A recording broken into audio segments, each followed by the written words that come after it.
Hormuz நீரிணை தொடர்பாக சுமார் 35 நாடுகளுடன் கூட்டம் நடத்த உள்ளதாகவும் இந்த போர் பிரிட்டனின் போர் அல்ல என்று பிரிட்டன் பிரதமர் ஸ்டார்மர் தெரிவித்துள்ள கருத்து கவனம் பெற்று வருகிறது.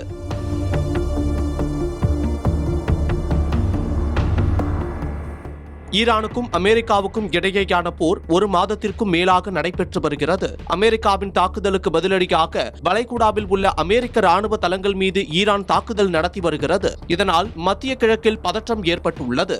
ஈரான் கட்டுப்பாட்டில் உள்ள ஹார்முஸ் ஜலசந்தி மூடப்பட்டுள்ளதால் சர்வதேச அளவில் எண்ணெய் விநியோகம் பாதிக்கப்பட்டுள்ளது. உலகின் 20% எண்ணெய் வர்த்தகம் இந்த வழியாகவே நடைபெறுவதால் கச்சா எண்ணெய் விலையேற்றம் கண்டுள்ளது. பல்வேறு நாடுகளிலும் எரிபொருள் தட்டுப்பாடு ஏற்பட்டுள்ளது. இது அமெரிக்காவுக்கு கடும் நெருக்கடியை ஏற்படுத்தியுள்ளது. சொந்த நாட்டிலேயே அமெரிக்காவுக்கு எதிராக மக்கள் போராட்டத்தில் ஈடுபட்டுள்ளனர். இதற்கிடையே ஈரான் விவகாரத்தில் முக்கிய அறிவிப்பு ஒன்றை வெளியிட இருப்பதாக அமெரிக்க அதிபர் ட்ரம்ப் கூறியுள்ளார். ஈரான் மீது மேலும் தீர்க்கமாக தாக்குதல் நடத்தப்பட உள்ளதா அல்லது ஈரானில் தாக்குதலை நிறுத்த முடிவு செய்துள்ளாரா ட்ரம்ப் என்பது தெரியவில்லை. ஈரான் போர் விவகாரத்தில் நட்பு நாடுகள் தங்களுக்கு உதவவில்லை என்று ட்ரம்ப் காட்டமாக பேசி வருகிறார். அமெரிக்காவுக்கு உதவாத நாடுகளை கடுமையாக கண்டித்த ட்ரம்ப் உங்களுக்கு தேவையான எண்ணெயை நீங்களே தேடி பெற்றுக் கொள்ளுங்கள் என்று கூறினார். இந்த நிலையில் ஹார்முஸ் ஜலசந்தியில் கப்பல் பாதுகாப்பை உறுதி செய்ய 35 நாடுகளுடன் ஒப்பந்தம் போட இருப்பதாக இங்கிலாந்து தெரிவித்துள்ளது. இது தொடர்பாக இங்கிலாந்து பிரதமர் கேர் ஸ்டார்மர் கூறுகையில், மக்களிடம் ஒரு உண்மையை சொல்கிறேன். மத்திய கிழக்கு போரின் தாக்கம் பிரிட்டனின் எதிர்காலத்தை பாதிக்கும்.